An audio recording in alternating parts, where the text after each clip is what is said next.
Chemistry मंथन में आप लोगों का स्वागत है। और आज हम लोग अपने चैप्टर को थोड़ा सा और आगे इंट्रोड्यूस करते हैं। अभी तक हम लोगों ने पढ़ा है नंबर सिस्टम के बारे में ना, नंबर सिस्टम क्या है, उसके पार्ट्स क्या थे, वो सारी चीजें हम लोगों ने डिस्कस की है। अब जैसे मैंने आप लोगों को चैप्टर का माइंड मैप बताया था कि इस चैप्टर में क्या क्या टॉपिक अपने पास हो सकते हैं, उसी सीक्वेंस में हम लोग आगे इंट्रोड्यूस हो रहे हैं। अगला जो टॉपिक अपने पास है वो है टाइप्स ऑफ डेसिमल नंबर।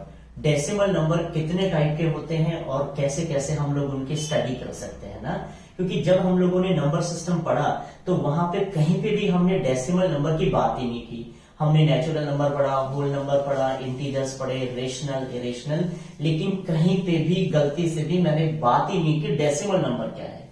तो डेसिमल नंबर अगर हैं, एग्जिस्ट करते हैं, क्योंकि होते तो हैं, देखा है हमने अभी तक की जो अपनी हिस्ट्री है प्रीवियस क्लासेस की, उस हिसाब से डेसिमल नंबर बिल्कुल होते हैं। लेकिन उन डेसिमल नंबर को नंबर सिस्टम के कौन से पार्ट में रखा गया? रियल नंबर में भी सर आपने नहीं लिखा, इमेजिनरी में भी आपने नहीं लिखा, तो है कहां पे? तो पहली चीज ये नोट करेंगे कि डेसिमल जो नंबर है वो रियल नंबर्स का ही एक पार्ट है। आप ये समझ सकते हैं कि आज तक जितने नंबर आपने देखे, सुने, पढ़े और लिखे, वो सारे के सारे रियल नंबर का ही एक पार्ट होते हैं। इमेजिनरी नंबर आप क्लास 11 से पहले तक नहीं देख पाएंगे और आपको कभी फेस भी नहीं करने पड़ेंगे 10th क्लास तक इमेजिनरी नंबर। तो अब हम लोग आगे बढ़ते हैं डेसिमल नंबर की। एक जनरल बात हम लोग अगर करें तो कितने टाइप के डेसिमल नंबर आपने आज तक देखे होंगे? ऐसे रैंडमली कोई भी एग्जांपल बोलिए, कोई भी एग्जांपल सोचिए। तो कुछ एग्जांपल में जैसे यहाँ पे लिखता हूं, एक बच्चे ने मुझे एग्जांपल दिया कि सर 2.35, ठीक है, ओके, डेसिमल लगा है तो है डेसिमल नंबर। एक बच्चे ने मुझे लिखा कि सर ऐसा भी हो सकता है 5.13131313 और पता नहीं कहां तक जा रहा है, इंफिनिटी तक जा रहा है। और एक एग्जांपल एक बच्चे ने मुझे दिया कि सर ऐसा हो सकता है 7.0100100001 एंड डॉट डॉट डॉट, फिर से इंफिनिटी तक चला गया।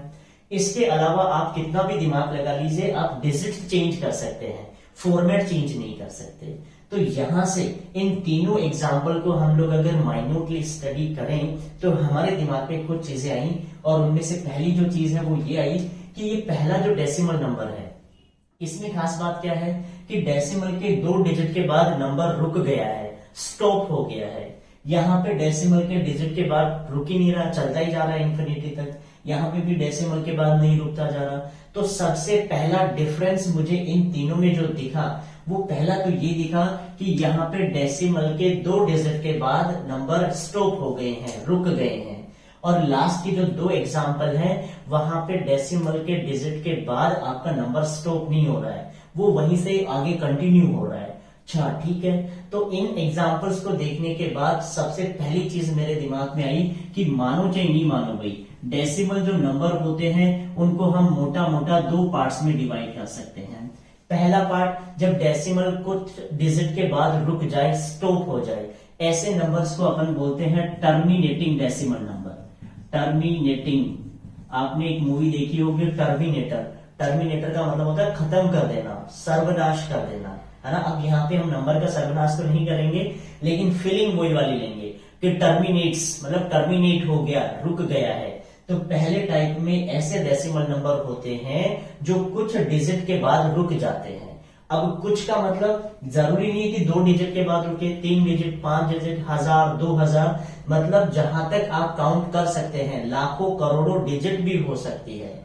सीधा मोटा डिफरेंस ये है कि अगर नंबर के लास्ट में डॉट डॉट नहीं लगा है तो इसका मतलब वो टर्मिनेटिंग डेसिमल नंबर है। कोई भी एग्जांपल हो सकता है, 5.29 लिखा, 1.129456, तो ये दोनों के दोनों नंबर में मैं देख पा रहा हूं डेसिमल के कुछ डिजिट के बाद नंबर रुक गया, इसलिए मैं इनको टर्मिनेटिंग डेसिमल नंबर बुला सकता हूं। और जो लास्ट के अपने पास 2 एग्जांपल थे, इनको देख के ये वाली फीलिंग आई कि टर्मिनेट नहीं हो रहा है, रुक ही नहीं हो रहा, तो ये रुक गया इसलिए इसका नाम टर्मिनेटिंग डेसिमल नंबर। वो नहीं रुक रहे हैं इसलिए उनका नाम नॉन टर्मिनेटिंग डेसिमल नंबर। ये हो गया नॉन टर्मिनेटिंग। नॉन टर्मिनेटिंग का मतलब जो रुकते नहीं हो। मोटा डिफरेंस देखें तो जहां पे डिजिट के लास्ट में डॉट डॉट डॉट का सिंबल लगा हो, मतलब रुक नहीं रहा, कहां तक जा रहा है किसी को नहीं पता, तो नॉन टर्मिनेटिंग हुआ। अब नॉन टर्मिनेटिंग में भी इन एग्जांपल्स को और डिटेल में देखें तो एक चीज और पकड़ में आई। इसमें डिजिट नहीं रुक रही है, नॉन टर्मिनेटिंग है, बिल्कुल है, क्योंकि लास्ट में डॉट डॉट लगा है। बट एक खास बात है, खास बात क्या है कि 1 3 1 3 1 3 1 3 1 3 मतलब जो भी डिजिट्स हैं वो रिपीट हो रही हैं, वापस क्या हो रही है 1 3 1 3 रिपीट हो रही हैं। अब 2 डिजिट रिपीट हो सकती हैं, 1 डिजिट हो सकती है, 3 डिजिट, 5 डिजिट, 6 डिजिट, कितनी भी डिजिट रिपीट हो, हम तो वैरायटी बनाने की कोशिश कर रहे हैं। ठीक है, तो एक वैरायटी यहाँ पे बनी कि नॉन टर्मिनेटिंग है, आप नॉन टर्मिनेटिंग है और साथ साथ आपने एक बदतमीजी और की है, और वो बदतमीजी ये है कि आपके डिजिट रिपीट हो रहे हैं ना, हमें बेवकूफ बना रहे हो आप। और दूसरे वाले के पास गए तो नॉन टर्मिनेटिंग तो ये भी था बेचारा, बट इसमें क्या खास बात है, इसकी डिजिट रिपीट नहीं हो रही, किसी भी डिजिट का कोई कनेक्शन नहीं है, पहले 0 1 आया, फिर 001, फिर 000, ऐसे मत सोचना कि सर फीलिंग तो इधर भी आ रही है, 01 001 000, फीलिंग नहीं लेनी, हमें डेसिमल के बाद के नंबर में एक वैरायटी क्रिएट करनी है। तो यहां से वैरायटी निकली नॉन टर्मिनेटिंग बट इसके डिजिट रिपीटिंग है, तो इसका पूरा नाम हो जाएगा non terminating repeating decimal number. तो नॉन टर्मिनेटिंग के अंदर हमने वैरायटी बनाई कि आप नॉन टर्मिनेटिंग भी हैं, पहली चीज यू आर नॉन टर्मिनेटिंग, और दूसरी चीज आपकी डिजिट्स क्या है, रिपीटिंग है, इसलिए आपका पूरा नाम हो जाएगा non terminating repeating decimal number. Example बहुत सारे हो सकते हैं, 5 पॉइंट जैसे वही लिखा 131313, तो उसको लिखने का एक तरीका ये हो सकता है, जैसे 1313 बार बार रिपीट हो रहा था तो इसके ऊपर बार लगा दीजिए आप। मैंने लिखा 1.521 बार, इसका मतलब ये 5 2 और 1 तीनों के तीनों क्या हो रहे हैं, रिपीट हो रहे हैं, 5 to 1 5 to 1 5 to 1 5 to 1 infinity तक जा रहे हैं। और दूसरा अपने पास वैरायटी निकला कि yes you are non terminating, आप नॉन टर्मिनेटिंग है, बट अब की बार आपकी जो डिजिट है वो रिपीटिंग नहीं है। अगर डिजिट रिपीटिंग नहीं है तो कैसी है, नॉन रिपीटिंग, तो नाम हुआ नॉन टर्मिनेटिंग नॉन रिपीटिंग। तो इस तरह से हम पूरे डेसिमल नंबर्स को ये दो मोटी कैटेगरी में डिवाइड कर सकते हैं। तो ठीक है, कैटेगरी में डिवाइड किया, लेकिन फिर से हमारा क्वेश्चन तो खत्म नहीं हुआ, सर यहाँ से कहीं से भी फीलिंग नहीं आ रही है कि ये रियल नंबर का पार्ट है। तो अब हम लोग और इसके डिटेल में अगर जाएं तो पता ये चला कि जो डेसिमल नंबर्स होते हैं ना, क्या इनको मैं पी बाई क्यू फॉर्म में कन्वर्ट कर सकता हूँ, पी बाई क्यू, क्योंकि देखो नेचुरल नहीं लग रहे, होल नंबर नहीं लग रहे, इंटीजर नहीं लग रहे, तो अब उनसे बाहर निकलेंगे तो रेशनल नंबर से टकराना पड़ेगा या फिर इरेशनल से टकराना पड़ेगा। तो इनमें से कौन से रेशनल है और कौन से वाले इरेशनल है, इस पे भी थोड़ा सा डिस्कशन करें।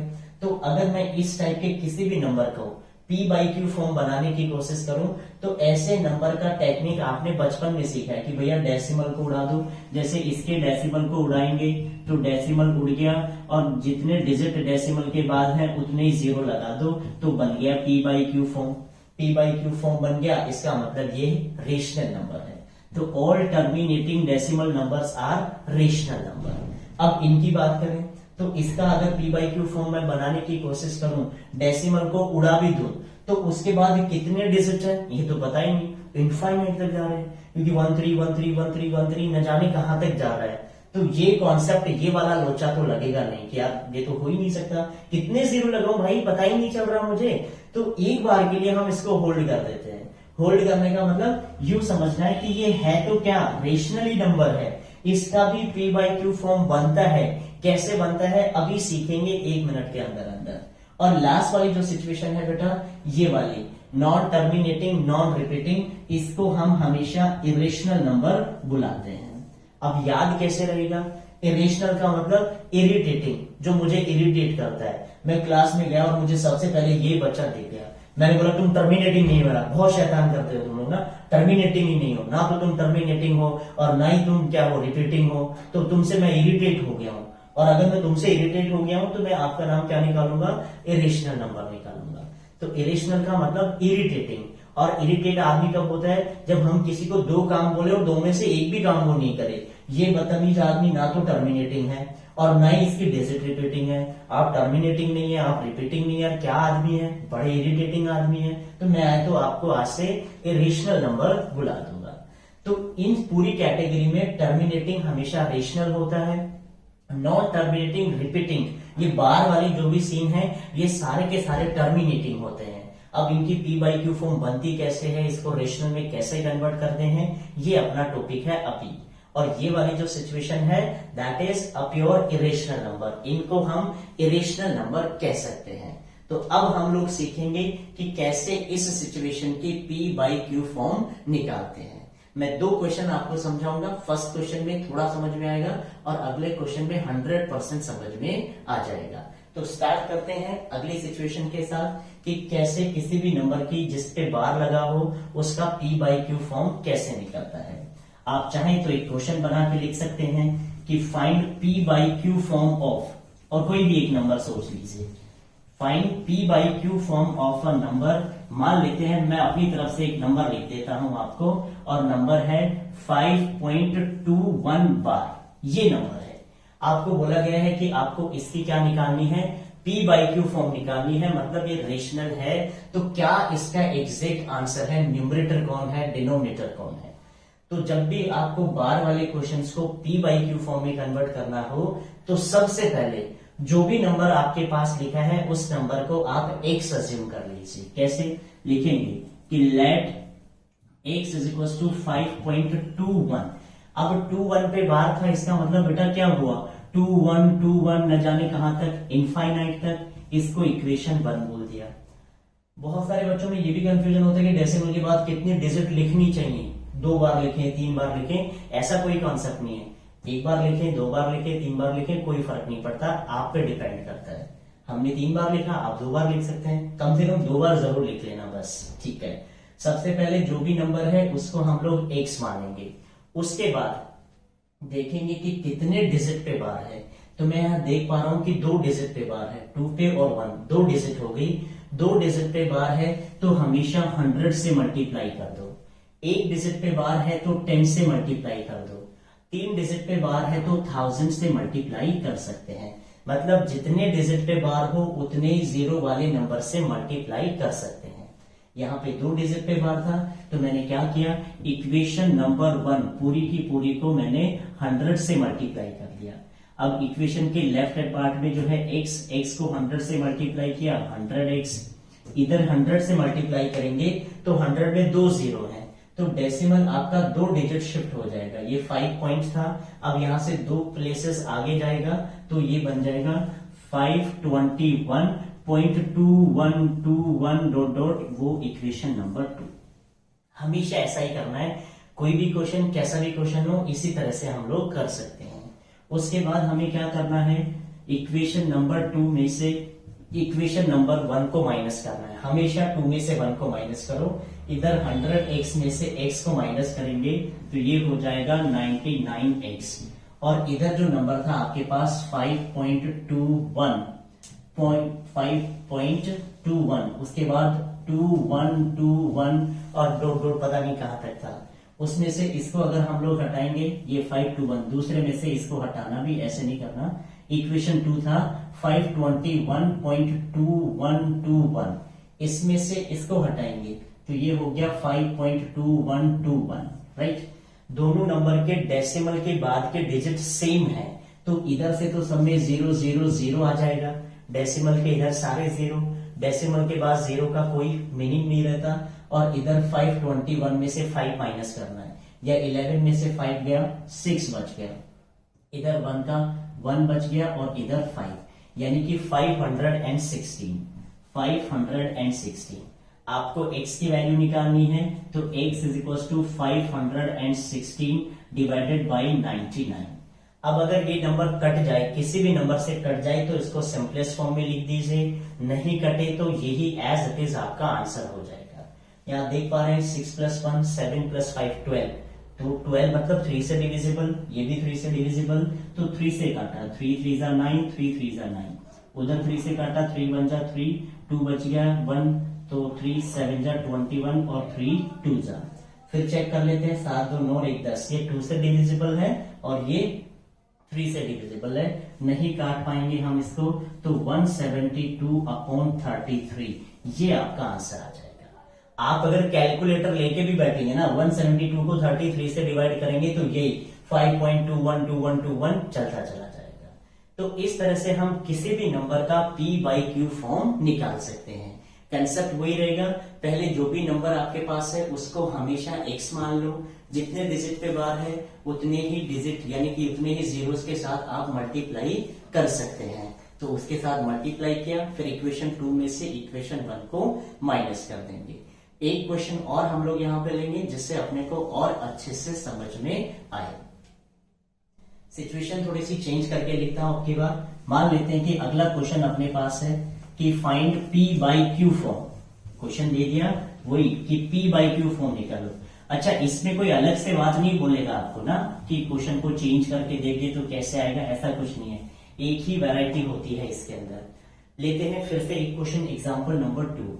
इस एग्जांपल में बोला गया है कि find p by q form of 3.72 बार। अब की बार देखो थोड़ा सा घुमाने की कोशिश की है, लेकिन इससे हमें कोई फर्क नहीं पड़ता ना। एक नंबर को छोड़ दिया उसके बाद डेसिमल बार लगाया है। कई बार ऐसा होगा कि 2 नंबर छोड़ देगा फिर बार लगाएगा, हमें क्या फर्क पड़ता है, आप कुछ भी लिखिए। मेरे हिसाब से इस नंबर का सीधा सा मतलब है 3.7। अब 2 पे बार है, इसका मतलब बेटा 2 2 2 2 ऐसे चल रहा होगा। इतना सा फर्क है, इसके अलावा कोई फर्क नहीं है। हमने एक सीधा सा तरीका बताया था कि सबसे पहले जो भी नंबर है आप उसको x अज्यूम कर लेंगे। ऐसे लिखेंगे कि let x is equal to 3.7। 2 का बार था, इसका मतलब 2 2 2 अप टू इनफाइनाइट। कहां तक जा रहा है नहीं पता, 2 से 3 बार लिख लिया करो, काफी होता है। उसके बाद बताया था कि कितने डिजिट पे बार है, कितने डिजिट पे बार है, एक ही डिजिट पे बार है। एक डिजिट पे बार है तो 10 से मल्टीप्लाई करो, 2 पे बार है तो 100 से, 3 पे बार है तो 1000 से मल्टीप्लाई करेंगे। इधर अपन मल्टीप्लाई करेंगे, एक डिजिट पे बार है तो 10 से मल्टीप्लाई लिखना पड़ेगा ये सब बातें।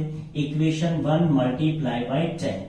लेफ्ट में x को 10 से मल्टीप्लाई करेंगे 10x आ जाएगा, इधर 10 से मल्टीप्लाई करेंगे, 10 में एक जीरो है तो डेसिमल एक डिजिट शिफ्ट हो गया, ये हो गया 37.222। कितनी भी बार देखो कोई फर्क नहीं पड़ता। इक्वेशन 2 आ गई। अब इक्वेशन 2 में से इक्वेशन 1 को माइनस करो, 2 माइनस इक्वेशन 1। 10x में से 1x गया तो लेफ्ट हैंड साइड में तो आ गया 9x। इधर वाली चीज नहीं कर पाओ तो आराम से साइड में रख के कर लिया करो। 37 देखो 37.222 इंफिनिटी तक, उसमें से माइनस करना अपने को 3.7222 अप टू इनफाइनाइट। जो डिजिट बिल्कुल सेम है वो तो माइनस होंगे, जैसे देखो इसके बाद 2 2 2 रहेंगे तो सब जगह 0 0 0 0 चलता रहेगा। इधर 2 में से 7 नहीं जाता तो सामने से बोरो कर लिया, 12 हो गया, 12 में से 7 गया तो 5 बच गया, डेसिमल का डेसिमल। इधर 7 में से 1 चला गया था, 6 बचा था, 6 में से अगर 3 जाएगा तो 3 और उधर बच गया 3, मतलब 33.5। आगे के जीरो को लोगे तो भी ठीक है, नहीं लोगे तो भी कोई फर्क नहीं पड़ता। 33.5 तक ही काउंट कर लो इसको। 33.5 आपको x की वैल्यू चाहिए तो x is equal to 33.5 divided by 9। अब डेसिमल आ रहा है तो इस डेसिमल को उड़ा दो, 0 लगा दिया, 335 अपॉन 90। इसके लास्ट में 0 है, इसके लास्ट में 5 है तो इसका मतलब दोनों 5 से डिविजिबल हैं, 5 से काट सकते हैं। इसको 5 से काटेंगे, 5 6 30, 5 7 35। इसको 5 से काटेंगे, 5 1 जा हो गया 5 4 5 8 जा तो 67 अपॉन 18। ये आपका आंसर आ जाएगा। वापस अगर आप इसको कैलकुलेटर से या मैन्युअली डिवाइड करेंगे 67 को 18 से तो 3.72222 इनफाइनाइट तक चलता रहेगा। तो ये एग्जांपल से अपने को ये क्लियर हो गया कि ऐसे नंबर को अपन नॉन टर्मिनेटिंग रिपीटिंग डेसिमल बुलाते हैं और इनको कैसे ना कैसे करके p बाई क्यू फॉर्म तक पहुंचाया जा सकता है। और अगर ये p बाई क्यू फॉर्म तक पहुंच गया तो इसका मतलब this is a rational number. और जो लास्ट सिचुएशन थी इरेशनल, जो आपको इरिटेट करता था, नॉन टर्मिनेटिंग नॉन रिपीटिंग, वो इरेशनल है।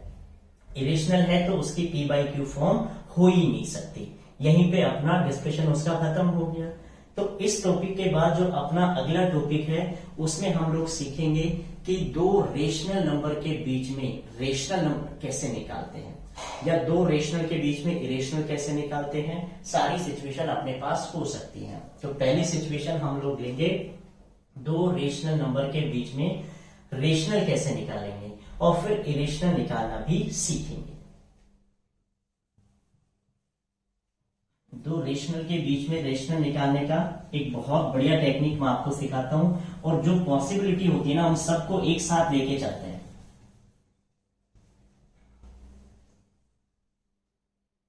ठीक है, क्या क्या हो सकता है, एक सिंपल एग्जांपल लूंगा, 3-4 एग्जांपल, उसी से आपका कॉन्सेप्ट क्लियर हो जाएगा। टॉपिक अपना है हाउ कैन वी इंसर्ट 2 और more than 2 rational number between 2 existing rational number.